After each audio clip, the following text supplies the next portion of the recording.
जब बेटियां मर जाती है ना तो तब बेटियों की मैयत पे बैठ के रो रहे होते हैं।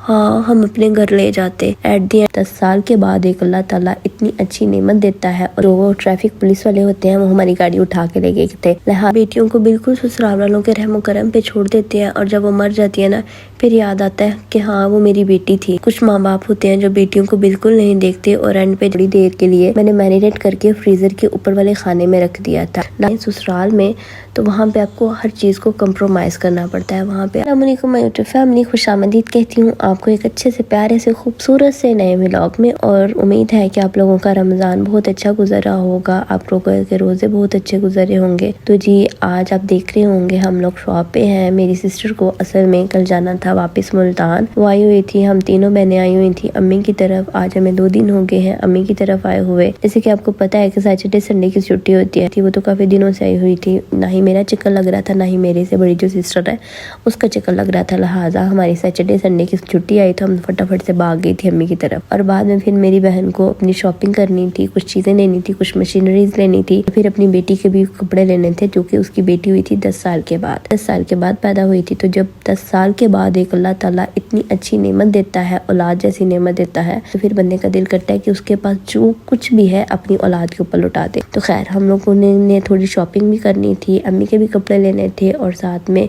ऐसे ही बैठे बैठे अचानक से मूड बन गया अम्मी के भी कपड़े ले लें, भाई के भी कपड़े ले लें, अब्बू के भी कपड़े ले लें, उस्मान के भी कपड़े ले लें। मतलब लाइक किसको थोड़ी सी हमने जो शॉपिंग करनी थी वो हम करना स्टार्ट हो गए थे। और यहाँ पे मेरी सिस्टर कपड़े पसंद कर रही थी जो कि उसको हर सूट देख रही थी और उसके बाद में रिएक्शन होता था नहीं कुछ और दिखाए, नहीं कुछ और दिखाए। देन उसको एक सूट पसंद आया था जो कि उसने सोचा हाँ ये लेना चाहिए। फिर ना मैं आपसे एक बात शेयर करना चाहूंगी, हमारा माशरा कितना जालिम है ना। हम लोग जितना मर्जी पढ़ लिख जाएं, जितनी मर्जी हमारे पास अच्छी डिग्रियां हो जाएं, लेकिन फिर भी कहीं ना कहीं हमारे अंदर वो जो नेगेटिविटी होती है, हमारे अंदर कुछ बैड कमेंट होते हैं जो कि हमारी जान नहीं छोड़ते। फॉर एग्जाम्पल अगर मैं अपनी सिस्टर की ही बात करूं कि इसकी तरफ 10 साल के बाद बेटी हुई, लेकिन इसने जो 10 सालों के दरमियान फेस किया औलाद के मामले में, लोगों ने इसको कितनी बातें सुनाई, बंजर जमीन, इसकी तरफ औलाद नहीं होगी, कितनी चीजें इसने फेस की होंगी। मेरे पास भी बेटी थी, मेरे जो बड़ी सिस्टर है उसके भी 4 बच्चे हैं माशाल्लाह से,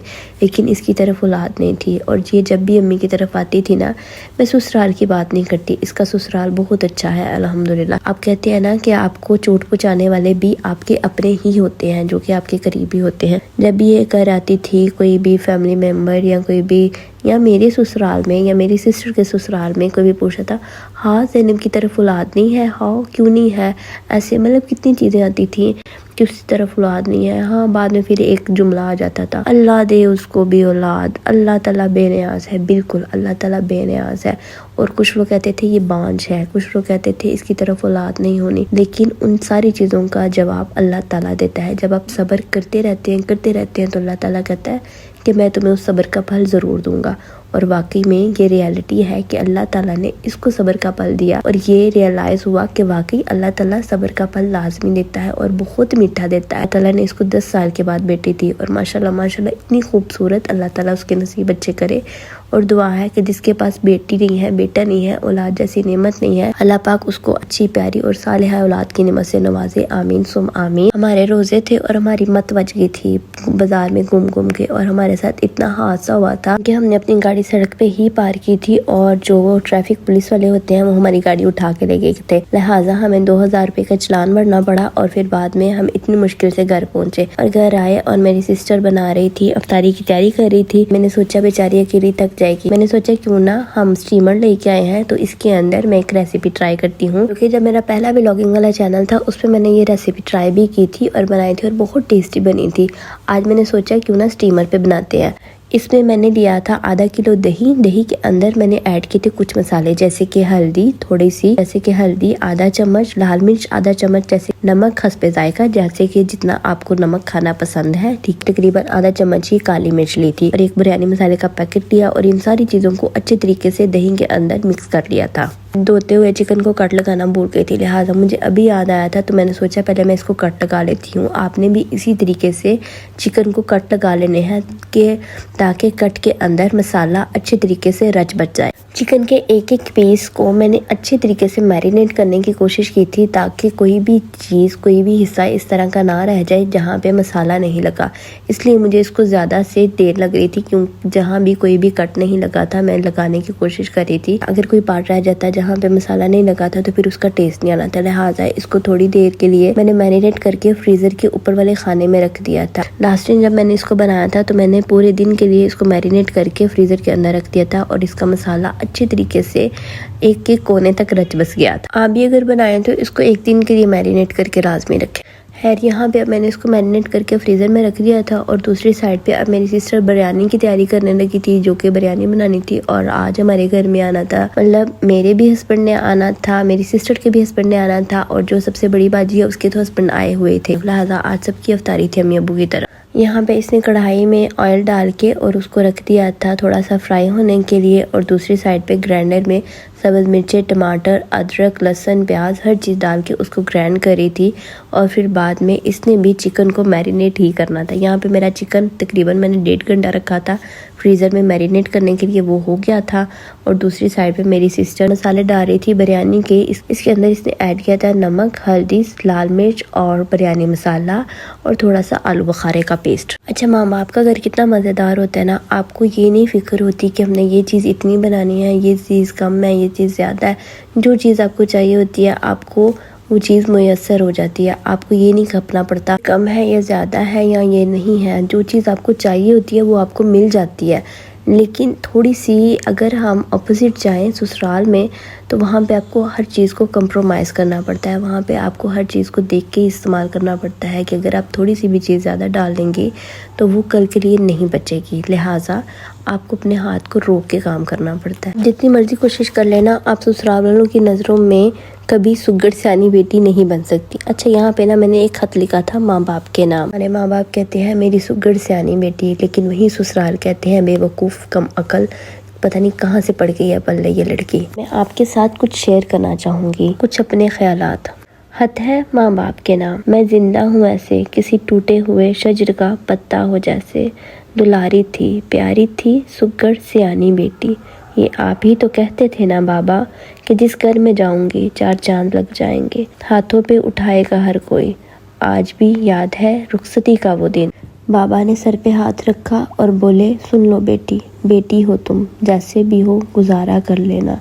लेकिन आपसे शिकायत है बाबा, ससुराल के मुताबिक सबक क्यों नहीं पढ़ाया मुझको, कोई गुण क्यों नहीं सिखाया मुझको।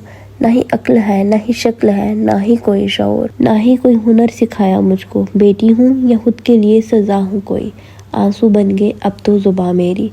मेरा ये दिल अतिये में दे देना अरमानों समेत। आप फिक्र ना करें बाबा, आपकी अच्छी बेटी हूँ, शोहर के घर से जनाजे में ही निकलूंगी। मुझे लगता है कि अच्छी बात है कि बेटी को सीखना आना चाहिए कि उसने ससुराल में किस तरीके से रहना है, इज्जत करनी चाहिए ससुराल वालों की।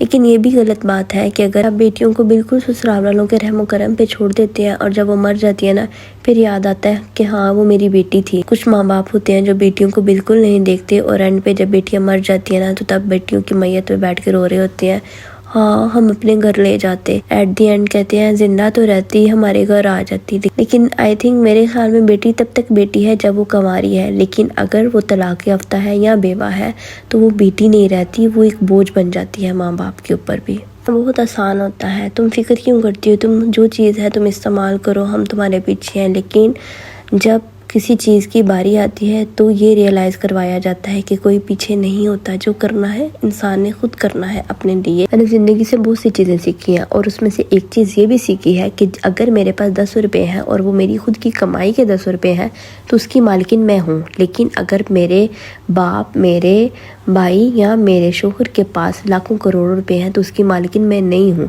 मैं सिर्फ बातों की हद तक उसकी मालकिन हूँ।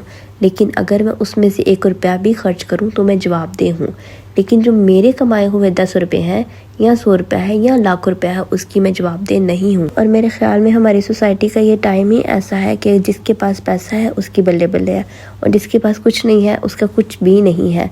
इवन अगर मैं यहाँ पे कुछ बोलूँगी तो शायद मेरे कुछ करीबी रिश्तेदारों को बुरा लग जाएगा, तो लिहाजा मैं चुप रहना ही बेहतर समझूंगी। यहाँ पे अब हमारी सारी इफ्तार रेडी हो गई थी, चीज़ें हमने टेबल पे लगा दी थी और हमारे मेहमान भी आ गए थे और मेरा दाबू भी बन के तैयार हो चुका था। जिसकी लुक माशाल्लाह से बहुत प्यारी लग रही थी, माशाल्लाह माशाल्लाह माशाल्लाह। और इसका टेस्ट भी बहुत अच्छा था, मज़ेदार सा। जब मैंने इसको खाया था मैं सोचा नहीं था कि इतना टेस्टी बनेगा। हालांकि बस मैंने इसको 1.5 घंटा ही मैरिनेट करके रखा था, लेकिन फिर भी इसके अंदर मसाला रच बस गया था। ये जो रच बस जाना है ना, ये मेरे मुंह से थोड़ा सा फिसल जाता है। बाद में हम सब ने अफ्तारी की, दस्तरखान लगा दिया था। अभी बनाया था सारा कुछ मेरी सिस्टर ने बनाया था, मैंने बस दाबू बनाया था। और मेरी सिस्टर ने बिरयानी बनाई थी, रायता बनाया था, पॉकेट सैंडविच बनाए थे, बहुत सी चीज़ें बनाई थी माशाल्लाह। खाना खाने के बाद हमारे किचन का कुछ इस तरह से हाल था। और अब मेरी सिस्टर रहती थी खाना खाने वाली, जिसने सारी मेहनत मुशक्कत की थी। तो उम्मीद करती हूँ कि आपको मेरा आज का ये व्लॉग पसंद आया होगा। तो प्लीज़ चैनल को लाइक शेयर सब्सक्राइब करना बिल्कुल नहीं भूलिएगा। तो हमें याद रखिएगा। फिर हमारे